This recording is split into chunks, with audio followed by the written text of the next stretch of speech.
We are all friends here and we're so happy to be together.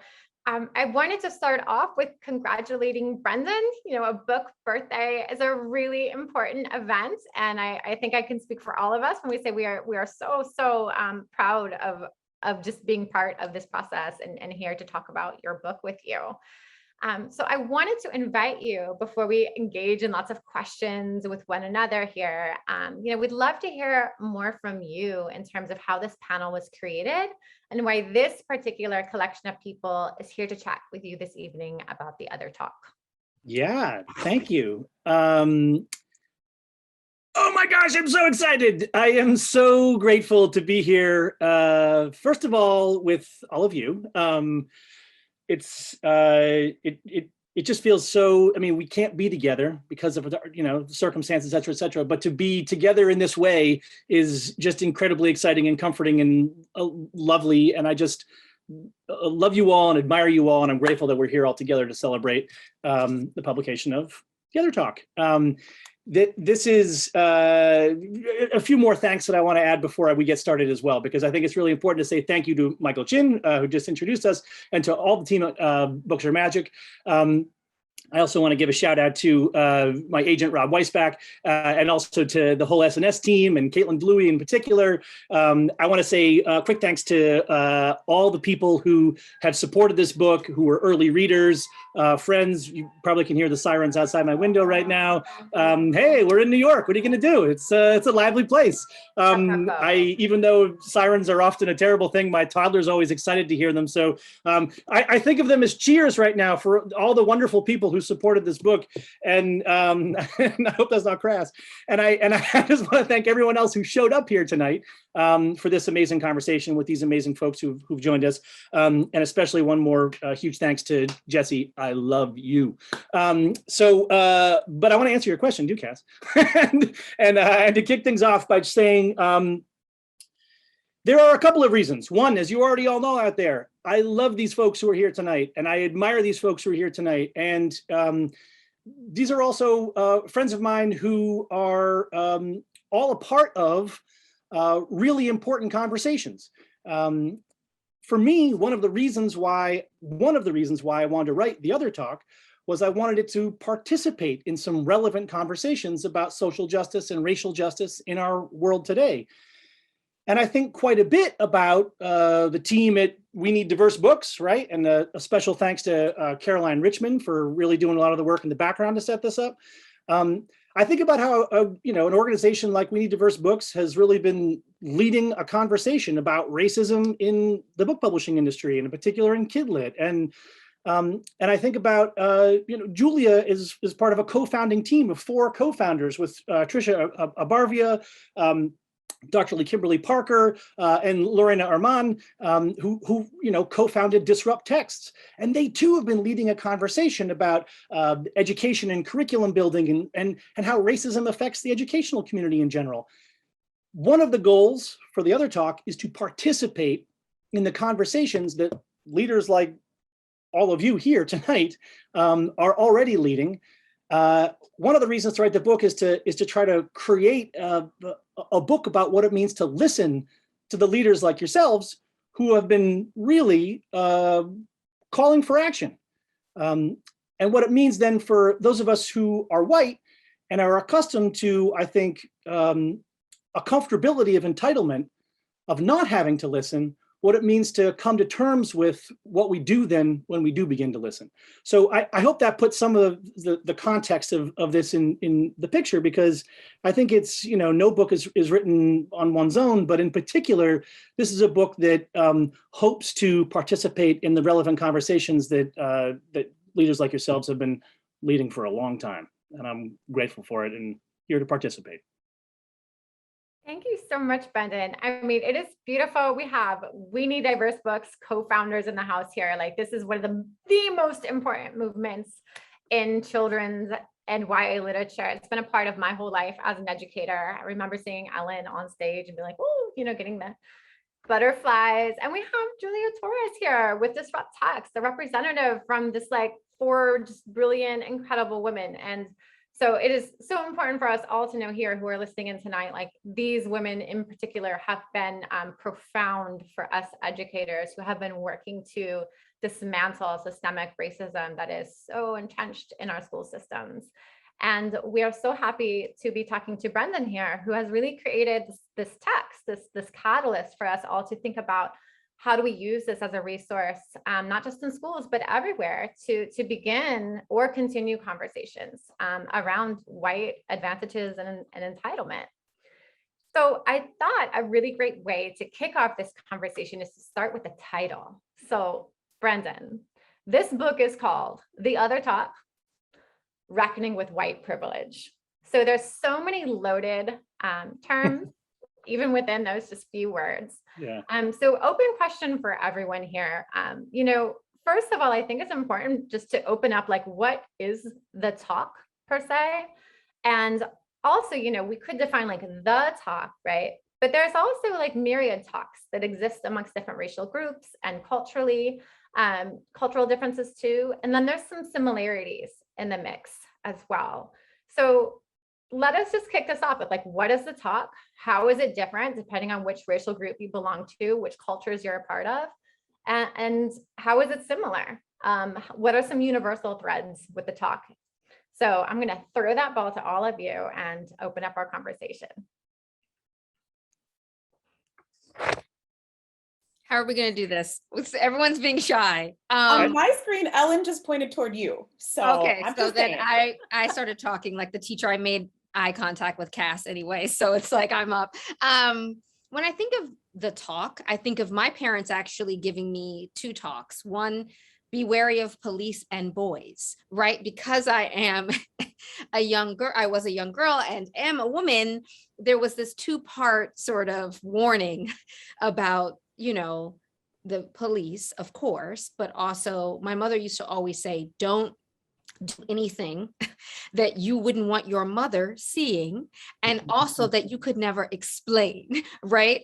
So I was terrified of any wrongdoings as a little kid who wanted to be a perfect Patty. But the talk was really, I think they were trying to keep me safe growing up in the suburbs of Washington, D.C., in all white neighborhoods and all white schools, trying to make sure that I knew that they very much taught me that I had to almost be perfect and better than, so that I could get where they wanted me to be. But also, they made me afraid. I see a cop and I get a hot flash, right?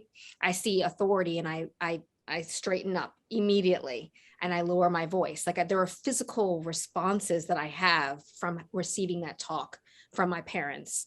As Black Americans in the suburbs, they're descendants of, they came from Mississippi and North Carolina, it's just a distrust. So for me, that talk had that two-part process of that instilled a fear that I still carry to this day, where I'm like, wait, I'm a grown-up. Walking through a metal detector, I still get a hot flash thinking, like, okay, what's going to happen to me? So it is still, I feel like it's changed my physical body as well. Well, I will jump in and talk about the similarities now, because I got the immigrant talk, right? It's that talk that you have with, when your parents who speak broken English are trying to instill into you how they think what you need to do to survive and to also be successful in life, right? And I think some of the parallels here are, one, you have to be perfect. You have to work harder than your white counterparts just to be average, just to be taken seriously. I mean, that was always part of that talk. And it was also a very ingrained fear of authority, because, my immigrant parents' experience was that they were never taken seriously. Police did not listen to them. I mean, when you don't speak English, well, people in authority do not treat you well. So that was like one part of that talk to us was always you have to speak as eloquently as possible. You have to be perfect. You have to not cause trouble. You don't make waves, right? So those were the things. And then of course, there's that added element of being a woman in a dangerous society. I grew up in New York City, and it was always, watch your back, keep your keys in your hands, always be aware of your surroundings. It's all of those factors were in the talk. But, I am definitely always intrigued by the fact that there are so many similarities, even as there are different talks. Julia, what do you say? I want to approach it from two places. Little Julia was in her bunk bed talking to her mother one night. She was about 8, maybe. And I said, Mom, do you ever think about the fact that some white people act like they're the norm and you're some kind of anomaly or something strange? I doubt I used the word anomaly, but you never know. I was reading a lot. I have always read a lot. I bet you did. So, maybe I did. Maybe I did. I'll have to ask my mom just to see. But, I remember feeling very distinctly that everyone acted like I was the strange one, and what they were was actually normal and real and authentic. And it was a big deal, I think, when I was a child, for folks to have the word American be synonymous with white. And that was really confusing to me. And so we talked about that a lot in my home. And then when I became a mother, I remember very clearly my son being maybe a little bit younger than 8, but there was an incident of police brutality that happened where a young man was carrying it was like a toy samurai sword, and he was in Salt Lake City, and he wound up being killed. And my son and I was trying to explain to him how this kind of thing could happen, but it's inexplicable, really, because it's not logical. And so, we were talking about it, and he said, well, if they would come after that kid for being brown, then that means they could come after me too. And he was a very small child when he said that. And I just remember feeling that tightness in my throat, because I did not know what to tell him. You can't tell him, well, no, not exactly, you're a child. You can't say those things because it's not true. And you have to make sure as a parent that you're keeping your child safe. Mm-hmm. And as you've mentioned, often keeping your child safe means that you have to bring them into the harsh realities of the world. And as Brendan mentioned, white children often are protected from having to have that conversation for a lot longer than young kids of color. Something when you said the American part, I just wanted to say, I have a very vivid memory of my dad saying to me, look in the mirror and remember that you will never be American enough for white people. Mm. And I was little when he said that to me, and I have never forgotten that. One thing I'm just wanted to point out, Brendan and I are the 2 white people on the panel. And I know that Brendan, you and I have talked about this a lot. Like, we have many communities of people that have lots of different racial identities. Right. And what we often find happening is that folks who identify as Black, Indigenous people of color immediately know what the talk is. Right. Yeah. And so, Brendan, tell us more, like, for white folks who may not have that reference, like, what does it mean for you when you write this text and you call it the other talk? Yeah, no, I appreciate that. And I appreciate too, because I listening to the stories that you all just shared, right, is, first of all, it is odd to me to think about how white kids, even if they are in families that are having conversations about racism while growing up, as I did, my parents cared about trying to let me, recognize and see the horrors of racism in the world, are often not asked to reflect back on their own white racial identity and begin to ask the questions about how our racial identity impacts our lives, and then therefore also impacts the lives of others. I mean, Ellen, as you're telling us the anecdote about your father, to put into context the kind of realm of entitlement that I grew up in, and I think is maybe somewhat more common for a lot of white kids growing up. And one of the reasons why Jason and I used the title All American Boys for our book, All American Boys, was I mentioned this in the book is one of the anecdotes, is that I was an aspiring child actor and model. And did I have my walk practiced on the, I thought I was going to be whatever I thought I was at the time. I think I'll date myself, probably the Backstreet Boys. That's probably who my idol was at the time. Like, I could be those dudes. Anyway, it says way too much about me. To put into real, honest, and sincere context about what you were talking about, the casting agency that hired me said, of course we want you for this next shoot because you, Brendan Kiely, you look like the all-American boy. Mm. And I was too young at the time to put that into context, to put that into the racial and racism context, because I hadn't had this other talk, this talk about how my racial identity it fits into the context of our country. It isn't. I call it the other talk, not as a way to sort of minimize what the severity of the talks that you all have mentioned, and that there are so many others as well, but as a kind of cue to say it's long overdue for those of us who are in majority white families or majority white communities to begin to have an honest conversation about our racial identity. Because it wasn't, even when we spoke about racism, we always spoke about what was happening to other people, or the bad apples who were those white supremacists maybe, or we would say some of those bad apples, right, were doing bad things to people, as opposed to, again, thinking about if a casting agency is calling me the all-American boy, then what assumptions are they making about everybody else who applies to be a child actor in that studio, who doesn't look like me, who doesn't identify as white? That's participating in systemic racism. That's participating in interpersonal racism. That isn't a talk that is meant to make you feel bad. That's a talk to empower you with the language to participate in dismantling that racism. That's why I think this talk is so important. This other talk is to buoy kids with that language. I have a lot more I want to say about it, but I know there are other questions, and so we'll get back into it.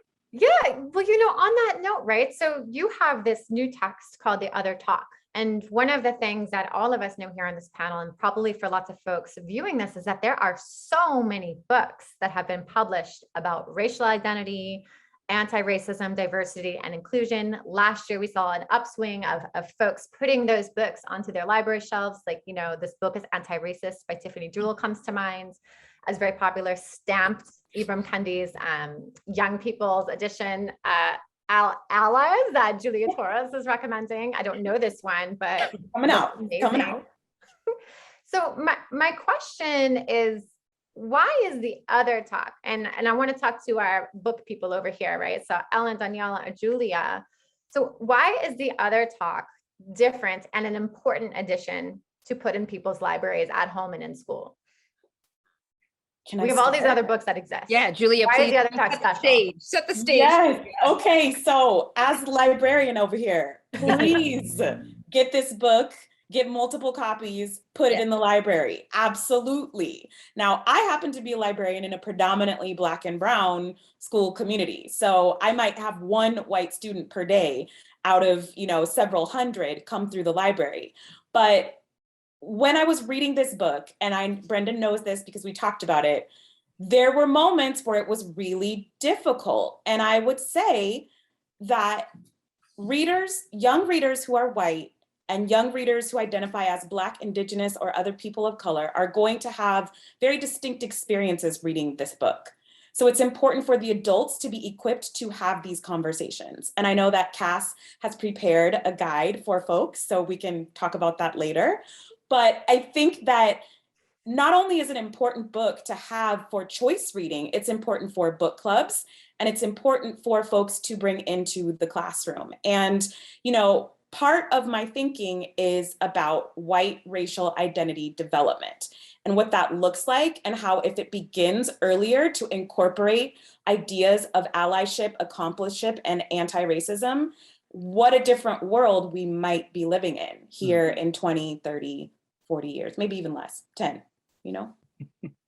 I think it's that was amazing. And I I miss seeing my students every day and being in my library. You're making me miss it. And this book would have been such a conversation piece. I remember when All American Boys came out and I ordered it as my school read.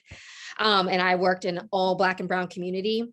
There, the only white people there were the teachers. And I just think that this literature will help create a conversation in families at every level, between grandparent and grandchild, between parent and child, between teachers and other teachers as they are serving communities that they don't belong to, right?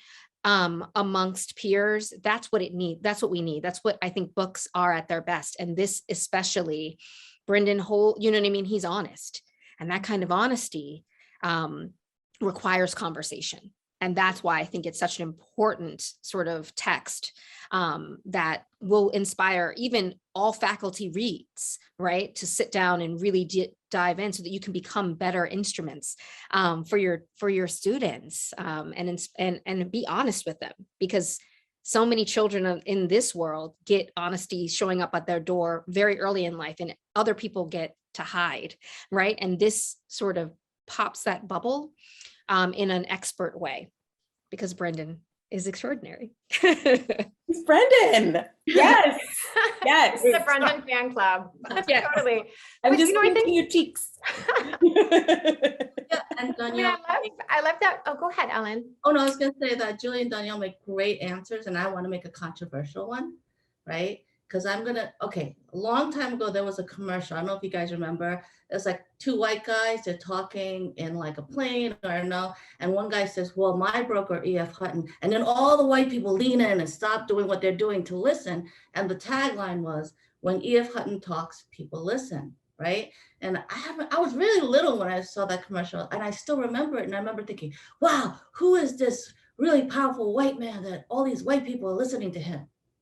And I just assumed he was white. But, honestly, we still live in a society where when a white man speaks, white people listen.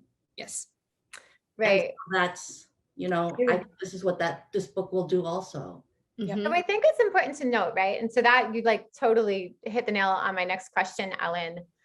There's so many texts, right, about racial identity, racism, just all like Bell Hooks, Toni Morrison, folks have been writing about this for decades, since forever, it feels like, in my lifetime and preceding that. So Brendan is a white man writing about dismantling racism through more conversations and the development of white racial identity amongst white folks. I want to know, how does this messaging about talking to kids about race hit people differently when it comes from BIPOC authors, Black, Indigenous people of color, versus a white man? Look, they don't want to hear it from us. Honestly and truly, I have experienced it myself. Tune out. I mean, I've seen even Brendan and Jason talk, and I can watch the differences in faces when Brendan speaks versus when Jason speaks. There's this assumption that, oh, you're angry, so it's like a discount. And when you're a Black woman or an Asian woman, it's like, oh no, let's discount you both. You're a woman and you're a person of color, you're out of here. So I think that Brendan is in a special opportunity to use his privilege, because the only person that can really snatch up the white community, let's talk like my grandmother, is a white man, the one with the most privilege, because you can discount white women in this space as well, right? Oh, you're angry. You know what I mean?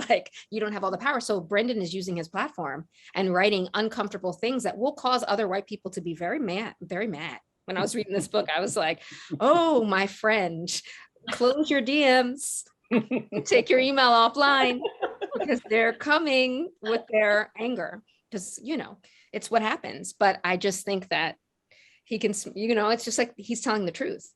And he's so vulnerable, and I think very open about his own experience in a way that I think will lead to reflection, Yes. which is that one of those first steps, right? That internal reflection about how folks may have contributed to the problem rather than being part of the solution. And I think that, as much as we may not want to own up to this, many white folks still live in a mostly white world. They might have their one token friend who identifies as a person of color, but the majority of their family members and friends are white. And I remember reading Eduardo Bonilla Silva's Racism Without Racists.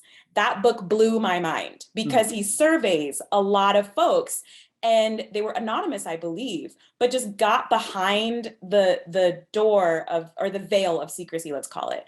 And I feel like this book does a similar thing where it's more personal. It's not a bunch of, you know, anecdotal responses and survey results. This is Brendan's story. This is his experience. And immediately I'm thinking about, you know, I'll just let you talk about the parts of the book that you want to talk about. Yes. But I mean, I love two things. I love that there is the vulnerability, there's the honesty, there is a lot of disclosure. We learn a lot about Brendan. There's the humility, right? But then there's also the call to action. Yes. And I think that call to action is so important. And All American Boys has it too. And one time I remember writing to Brendan and saying the letter at the back of All American Boys, or the speech, because that was your speech, right? From the award ceremony. That one was just like, okay, I think this man is legit.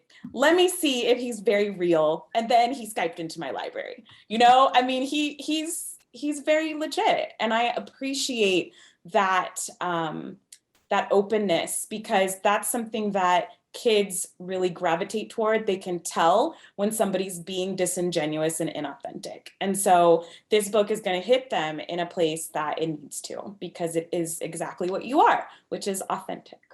And Julia's right about, you know, hitting the kids too. This is the most important part. This book is geared to kids, you know, at the most vulnerable times, at their most open times, where they are sponges, where we can actually make the most difference. And that, Brendan, this is a heart for you, because you know, you are so open and you are so honest about what you've gone through. I think that's what's going to really get to the kids reading this book, where they can go, okay, you know, I see, I get it now, in a way that they don't get when it comes from Black, Indigenous, and other people of color, because you're talking to them directly and it's your experiences. Brendan, how are you holding? How do you hold this, right? Like, you're getting so much love from folks here. You also know the histories around like the production of anti-racist ideology and how people just have not bought into it. So I'm sure you've thought about this so much. What are some of your feelings around all of these truths that are very real in these conversations, and the production of ideas for sale, essentially? Right. Well, first of all, just having gone through, you know, spent so much time isolated away from people, it just feels so weird. I just want to, I just want to hug everybody. It's also just so awkward. It's an awkward thing, because I appreciate why we're talking in the way that we are, but I appreciate your follow-up question very much, Kass, because it is also an awkward expression to you know, want to participate in these conversations, recognize that as a white man, that people listen to my voice in a whole variety of contexts.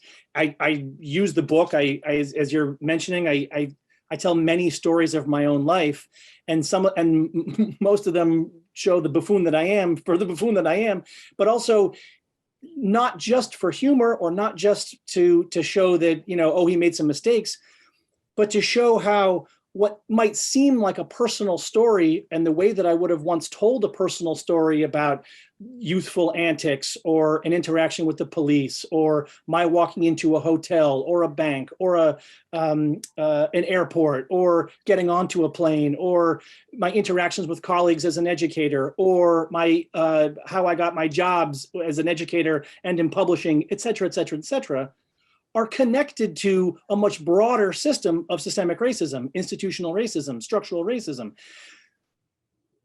That now also includes a business to talk about all those things. And I agree that it is worth reviewing, and it takes, you know, it should take all the lenses and analysis to look at that business as well, and who's making money and who isn't. And you know, one thing that I've thought about with regards to the book too is, and I've talked to some of you about this as well, you know, the book is written for young people, as Ellen was saying. The book is written for families and educators who care about young people, and to foster these kinds of conversations, in particular for young white people, to think about their racial identity in a way that can help them feel empowered to have the conversations that I really think so many of them already really want to have. Ones that I honestly have had the fortune to meet in somewhere like Anchorage, Alaska, where I didn't think I was going to have that kind of a conversation. And yet there were so many kids, in particular, so many white kids, who were basically saying, I want to learn more so I can do more. And that's essentially the same mantra I've heard in, Orlando, in Portland, Maine, in Texas, and wherever this might be. And I think we owe it to those young folks to give them this, right? Even if it means stumbling through the process of trying to publish a book about it, it's a way to at least provide some kind of tool. And in addition, I don't think that I should just be making all this money off of this. Also, as I mentioned in the book, I'm trying to do my best to give proceeds from the book to other youth empowerment organizations. So off the bat, where we start with 10% of everything I earn from everything from the book is going to youth empowerment organizations that other people, including some of you here, have introduced me to, for which I'm very grateful. That's a start, right? There's more can be done. It's not a solution, but it is, I think, a nod, and as honest as I can be, a nod at least to let's continue to work on this together. And that's the goal of the book, right? Is to be a piece to provide motivation and further action. So there's a start, and hopefully more to come after that. That's my sort of muddled answer to your question that I think is hard and necessary. And what are we doing here if we're not trying to at least engage in the hard and necessary questions? Yeah, Brendan, absolutely. And I mean, I so appreciate, sort of this exemplar that you're putting forth here. I think there are a lot of folks who make money off talking about racism, right? And it is so appropriate for that money to be redistributed to youth, BIPOC youth, whatever it might be, but to benefit the folks who have been disadvantaged for so many years. And so thinking about youth empowerment in schools, one of the things that I wanted to talk about with you all was our young people, right? And so, for me, my primary experience in this work is in schools and in education. And one of the things I witness a lot here in New York City is that, there are a lot of Black, Indigenous, people of color who are young in schools, high schools, middle schools, even I'm talking first graders here. And they're doing a lot of work to educate not just their peers in their school communities, but grownups, their teachers, their principals, the school deans about structural racism and the ways that kids talk about it, right? So I'm wondering, thinking about The Other Talk, how can we use this text, The Other Talk, in school communities strategically to alleviate that labor from our young people who identify within the BIPOC community?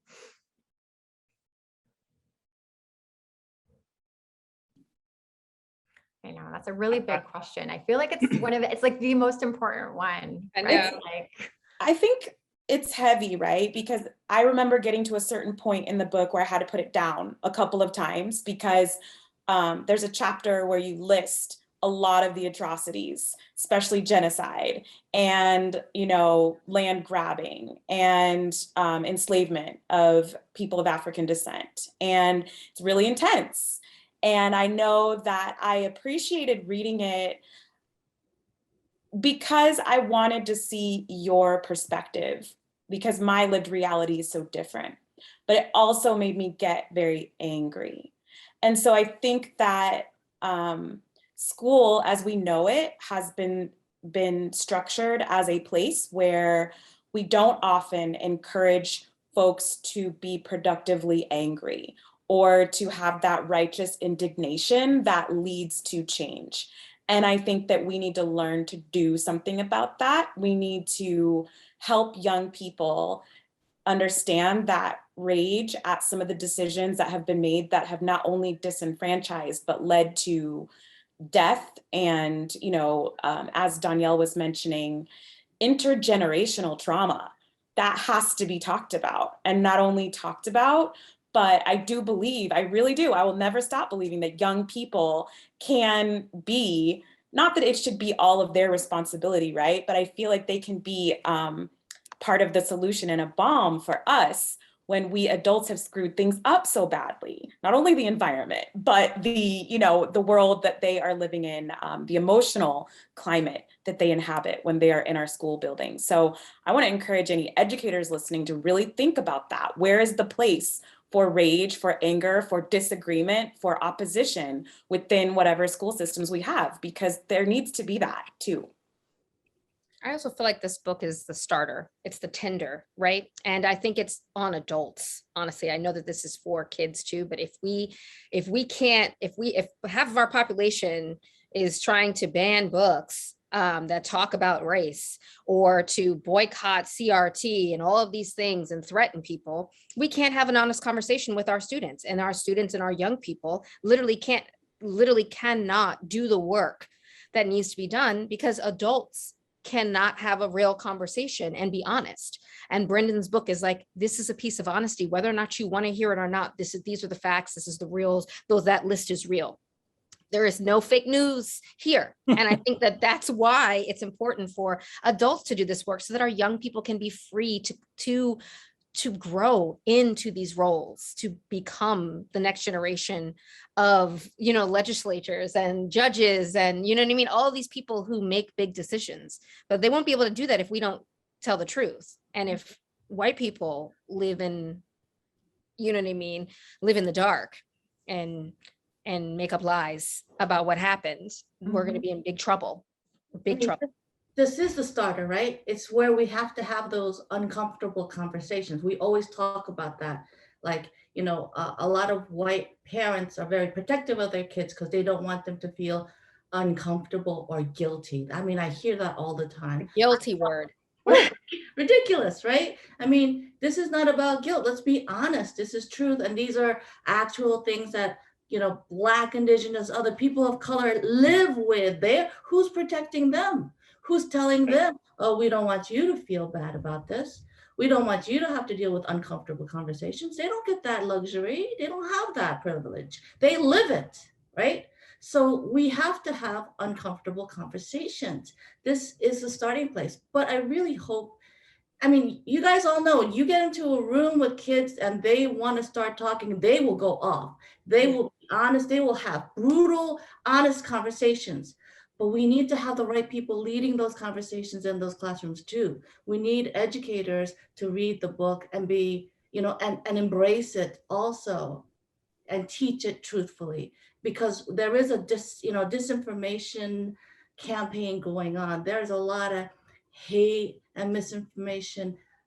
We have to combat that, right? And then I have so much faith in our young, and I'm as protective of our young white kids as I am of Black, Indigenous, and other kids of color. I don't want white kids to be exposed to disinformation and hate also. Like, if we want to protect all of our kids, we need them to read honestly, have educators who aren't afraid of teaching honestly, and have uncomfortable conversations. So, Ellen, I'm nodding along with what you're saying so much because I've had the fortune to talk to a few small groups of mostly white kids about this book before publication. I got a few advanced copies to a few different groups, right? And in one of the groups, the young people, and they were in the Midwest, and they were talking about how divided their school feels, where, kids whose families are Democrats feel like they all hang out, and kids whose families are Republican feel like they hang out. This connects to what Dhonielle and Julia were talking about as well, about, I think that we're failing our kids if we're sort of forcing them into those boxes already, right? I also want to mention that in that same community, there was a young woman who was a white girl who was going into second grade.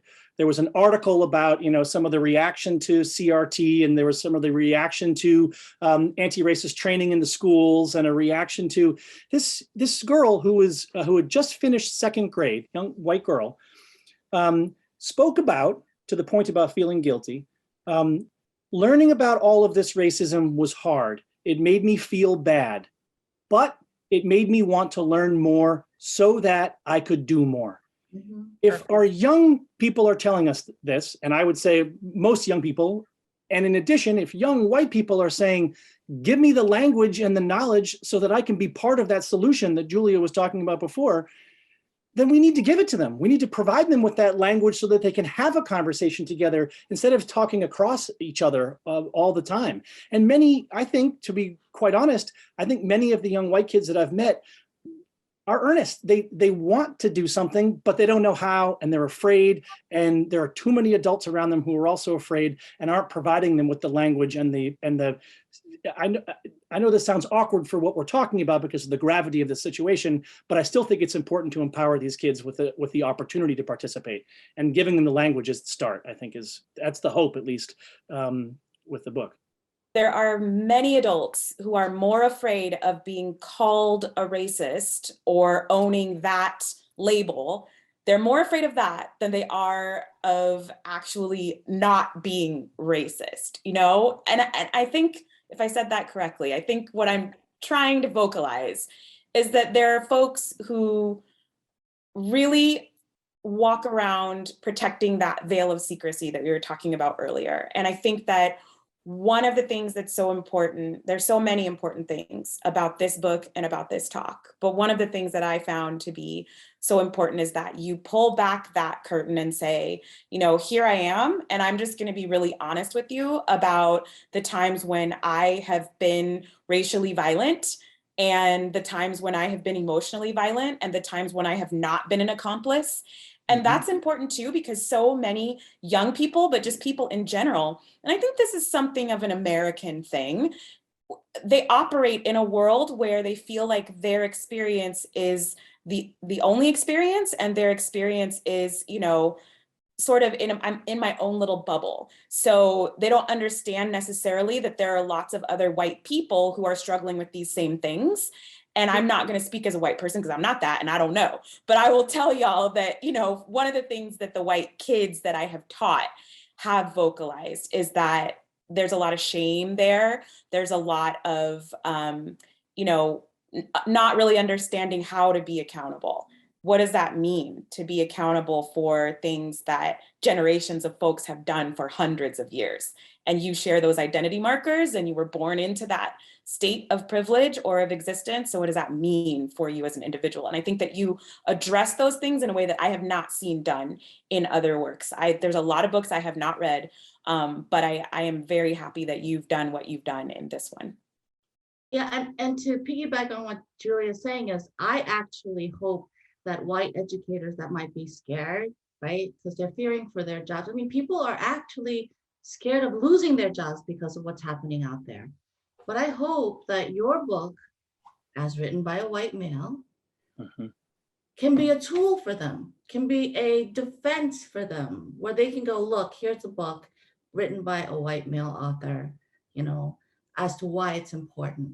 Because they're sitting there banning even picture books that have no CRT in them whatsoever, just because they're written by Black, Indigenous people of color. Come on, you know, that's where we're at. So your book may be that tool, may be that defense that educators who still want to do the right thing can use, can point to and say, here, you know, I have something. And Ellen, thanks for bringing up that example again too, because look at who is fighting back against that. The young people in the community, right? Yeah. The young people are saying this isn't right. So to your point, loud and clear, let's get the adults in communities like that to embrace the language that the young folks are trying to come up with, and they could use some partnership in. I really appreciate that example. I also want to just do a quick shout to what you all were talking about, because Kass, you and Cornelius and Bob Kim did an excellent presentation about how educators can still educate and do the stuff they want to do in the face of all of these anti-CRT laws. And I think if people can go check out that conversation, you can also learn a lot as well. It's important to, you know, let folks know that you all had a pretty powerful conversation about that is a good resource for any educators that are listening out there as well. I also know, anyway. I recognize the time. When I was a teacher, the report came in time and time again. Brendan, we like having you in class. You're a good teacher, but your time management is terrible. And there was expletive before that, but like time management isn't my thing. We have like 10 more minutes. So I wanted to engage with the audience a little bit here. They've been submitting questions throughout our conversation, and I want to kind of like leave off what we were just talking about. There's so many action items here, right? And the thing that I love talking to Brendan most about this book is like the how piece. It's like, okay, this information is out there now, and like, how can it be catalyzed to disrupt and dismantle and to build more beautiful things for folks? So our friend Tiffany Jackson submitted a really beautiful question. She says she's very proud of you, Brendan. You've always been so legit. Question: what are the top 2 call to actions you would suggest kids know first and foremost? I love that question, Tiffany. First of all, yay! Why aren't we in person though? And second of all, I'm going to speak because the other talk is directed at sort of white youth engaging in more racial justice action. I want to just clarify that this is the action items where I'm speaking from. So the number one thing is that young white kids can do a much better job. This is action, by the way, and shouldn't be dismissed as not an action. Young white kids and white people in general can do a much better job listening to folks of color, people of the global majority, not just leaders like the ones we have here today, but in general, speaking from experience and not erasing and ignoring or censoring the stories and the truths and the experiences from people of the global majority. Listening and prioritizing, choosing to listen to those stories and those truths and that wisdom is an action that is 100% required and important to do. The second thing that for young white kids to do that's an action item is seeking this all out, but also trying to find out who the people in your community are who are already doing this work. Because it's not like this is not about reinventing the wheel. This is about going and finding all the wheels at work right now and saying, how can I help? What can I do? How can I participate, etc. For example, people who are in the publishing world, there's a lot you could do to help partner and participate with a fantastic organization, right? And we need diverse books. I love you all. And there are others, right? We can do a lot more to partner with folks who are already doing the work. So that would be my answer to Tiffany's thing. I don't know if anybody else has more to add. You did it. It was perfect. You are the expert, and I think that was a great response. And I think, the book has it in there too, at the end. That's one of my favorite parts. Chapter 7, I believe. Beautiful. Really quickly, I'll just mention the resource Brendan was talking about. It's called Forward Together. If you just Google Forward Together on Heinemann's website, you'll find not just that conversation, but many, many other conversations that are really just important when we think about including all people and changing how schools operate for the better. So the next question that I think is really important, and Ellen, you were talking a little bit about this, thinking about it's so important, and this is from Judith Torres. Thanks for submitting this question.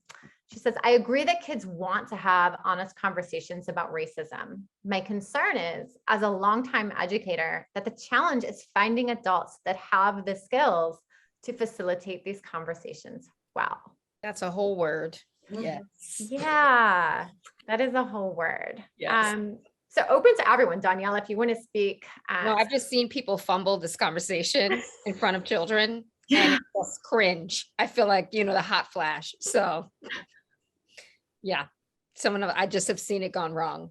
You have to be trained. You have to know how to do this work. You do. And there are resources out there like Courageous Conversations, like I'm going to shout out Embracing Equity, because they are a phenomenal resource for teacher PD around conversations about all different things, but race and identity within, and racism within education as well. And I just think that, we could all probably benefit from listening more, all of us, but especially folks who are very eager to quote unquote do the work. some of the work is listening. And I think one of the things that I value so much about you, Brendan, as my friend, is that you always listen to me. And I talk a lot. I talked your ear off for an hour one time and you weren't expecting it. And you just took notes and listened to me. And I felt heard, and that was like super, that was some patience right there. That was amazing. So Brendan Kiely, yeah. Yeah. So I will say, I think listening is big. Reflection is big. And, I do, just like Kass, I do a lot of professional development in schools with educators. And there's always that person who, at the very end, they'll wait till the end of the session. No. And then they'll have something to say like, well, aren't very they last young? very last comment. That's always the last comment. Every It's time. always, every time. Yeah. I feel terrible. I just went, I was silent for a second there because my internet connection lost, but I hope you heard what I said, Julia, that I just call that friendship. And that's what that is. Thank you. Well, I appreciate your style of friendship. So. I know I'm the moderator, but I just want to add 2 cents to what Julia is saying. So there are so many wonderful organizations that exist to support teams and teachers and individuals in having these conversations. But the other thing that schools need to do is norm that we're going to mess up, and we're going to mess up a lot, because you're starting this work when you're 32 years old, or however old you might be as a white person who's coming to terms and reckoning with your white racial privilege, right? And to that, I say, like, it's okay. And I think that we do have to create space for people to mess up, like reduce harm to the greatest extent possible. But I also don't want to disable people from starting the conversation, because if we don't start it, like, we're just continuing this cycle, and it's horrific. And I think that's what I'm witnessing everybody say in this panel about the other talk, is that this is a really clear, concise, user-friendly tool that will help initiate some of this really, really important work. So with the last 2 minutes, I just want to hand this over to you, Brendan. We appreciate you so much. It's so exciting to witness so much love here, and also just this really important work that you're putting out into the world. So I'll just invite you to close us up here. Well, thank you very, very much. And I want to lead into what I want to say by jumping off what you were just talking about, Kass, because I think about this as a current educator, as a former high school teacher, as someone who worked in a school here in New York for 10 years, but also as someone who's a father, and someone who is often going to be in a role of having to present some information, or having to present or introduce someone to a truth. And I believe that being honest and fallible is a way into having empowering conversations. That was the goal for the book, was to I'm not an expert, but I am someone who can relate to you where I have messed up and what I have learned from it. And I think that that's something that we want to give our young people, all young people, the ability to make mistakes and learn from them so that they can do better the next time, and they can do better and participate more. And in particular with young white folks and families who are white, to begin to have that language to say, this is what I didn't know. And now that I know, first I feel, gulp, but second, how can I learn from that? Because I think I want to do better. And for me, I feel like there's a lot of wisdom in being honest about our fallibility, and then letting others help teach us a little bit about what it is that we did wrong, et cetera, what it is that we could do to do better, et cetera, et cetera. And so that comes from listening.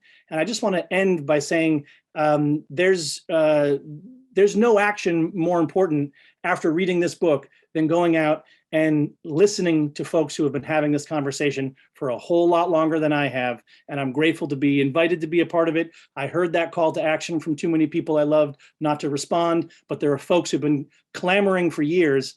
So let's go listen some more and learn how to love each other a little more.